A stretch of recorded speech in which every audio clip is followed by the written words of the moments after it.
तो बच्चों आइए आज हम कक्षा 10वीं की पाठ्य पुस्तक अंबर भाग 2 के दूसरा लेसन वनमार्ग में कविता को देखते हैं।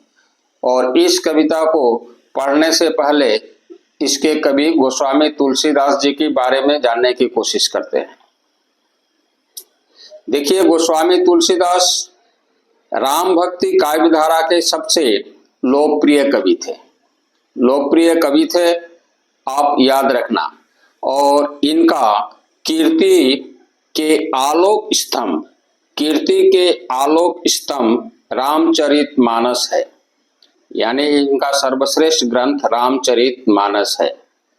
ठीक है, इनको शशि की आख्या दी गई है। चांद, शशि का मतलब चांद। चांदनी जिस प्रकार शीतल छाया प्रदान करती है, शीतल प्रकाश देती है, ठीक उसी प्रकार से इन्होंने अपनी रचनाओं में ऐसा ही छाप छोड़ा है। इसलिए उनको शशि की आख्या से विभूषित किया गया है। इनके पिता का नाम था, याद रखिए, इनके पिता का नाम था आत्माराम दुबे और मां थी हुलसी। ठीक है, तुलसीदास का लड़कपन दुख दारिद्र्य में बीता, यानी गरीबी हालत थी इनका। इसलिए बाबा नरहरि दास ने उन्हें आश्रय देकर पाला पोसा और ज्ञान भक्ति की शिक्षा भी दी। याद रखिए, आपने बाबा नरहरि दास उन्हें आश्रय देकर ज्ञान भक्ति की शिक्षा दी। ठीक है, अब जब ये बड़े हुए तो इनकी शादी हुई दीनबंधु पाठक की कन्या रत्नावली से।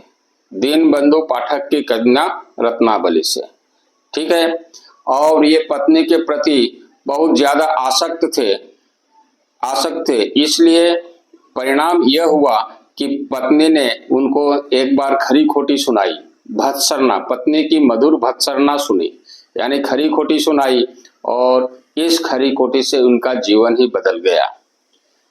इधर देखिए, इससे उनके जीवन की दिशा ही बदल गई और वे पूरी तरह राम भक्ति की ओर उन्मुख हो गए।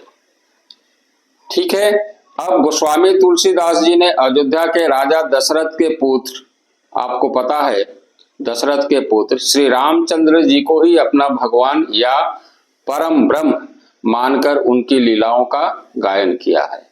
आप आसानी से समझ सकते हैं कि तुलसीदास जी ने राम को अपना ईश्वर समझ करके उनकी लीलाओं का वर्णन किया है। और काव्य रचना में तो सर्वश्रेष्ठ में पहले ही बता दिया रामचरितमानस। उसके अलावा देखिए विनय पत्रिका, कवितावली आदि है। ठीक है, आपकी अन्य रचनाएं हैं दोहावली, कवित रामायण, गीतावली, रामाज्ञा प्रश्नावली, रामलला नाछू, पार्वती मंगल, जानकी मंगल, वरवय रामायण, बैराग संदीपनी, कृष्ण गीतावली आदि। तो इस प्रकार से उनकी अन्य रचनाएं हैं। आप याद रखिए, 3 रचनाओं को पहले याद रखिएगा, रामचरितमानस, विनय पत्रिका और कवितावली। उसके अलावा ये सब जितने बोल्ड टाइप में हैं, इसको आपको सीखना पड़ेगा। अब ये देखिए, रामचरितमानस जो है उनका जो सर्वश्रेष्ठ ग्रंथ है, प्रसिद्ध ग्रंथ है, विश्व प्रसिद्ध है, ये रामचरितमानस एक अनुपम महाकाव्य है। आपको बार बार पूछा जा सकता है कि सर्वश्रेष्ठ ग्रंथ गोस्वामी तुलसीदास जी का क्या है, तो आपको बताना है रामचरितमानस। या प्रश्न भी हो सकता है कि रामचरितमानस क्या है, तुलसीदास जी का सर्वश्रेष्ठ ग्रंथ है रामचरितमानस।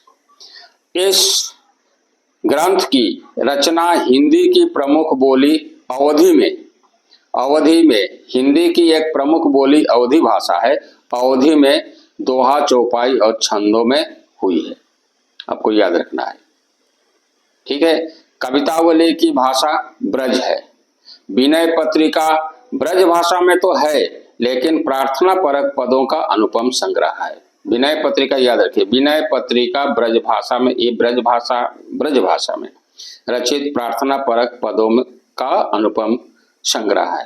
तो आपको याद रखना है कि रामचरितमानस अवधी भाषा में, विनय पत्रिका जो है ये ब्रज भाषा में, और कवितावली जो है ये भी ब्रज भाषा में है। इसकी भी भाषा ब्रज है। इसमें मुक्तक छंद में पावन राम कथा का मनोरम गायन हुआ है। इस प्रकार से यह संक्षिप्त गोस्वामी तुलसीदास जी के बारे में है।